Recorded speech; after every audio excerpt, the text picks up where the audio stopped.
Okay, so what did the Reserve Bank do today? It cut what is called the repo rate and the reverse repo rate. Don't worry about the jargon. The repo rate is the rate at which banks, when they are short of money, borrow from RBI, and the reverse repo is the rate at which banks, when they have too much money, lend to RBI.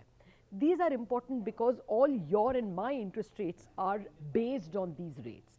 Now, reverse repo, the rate at which banks put their excess money in RBI. They were getting 3.75% annual rate. Now that has been brought down to 3.35%. So now look at a banker's psyche. If we give him, our savings account earns 3%, he was, that it was idle money, he was not finding a borrower because of all the lockdown, so he used to put that idle money at 3.75% in the Reserve Bank's window. Now, there's hardly any difference between the interest he's paying us and what he's getting for it from the Reserve Bank. So what is the banker likely to do? One, he's likely to lend more so that he makes some 5, 6, 7% on the loans he lends.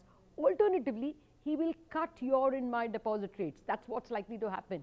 Your savings deposit rates in State Bank is already earning you only 2.75%. Now, SBI will bring it down to 2.5 or 2.4, and all other banks will follow suit. Your savings deposit, your idle money will earn less. Rest assured. The other thing that will happen is, as a borrower also you will gain. You lose as a saver, but you will gain as a borrower.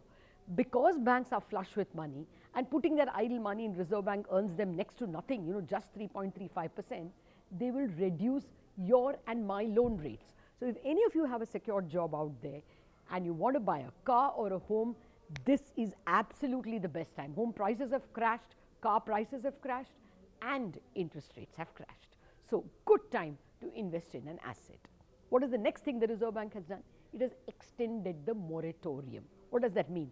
Moratorium is a period for which you don't have to pay interest. So the Reserve Bank had declared a moratorium, allowed a moratorium, not declared, allowed a moratorium on loans for the months of March, April, May.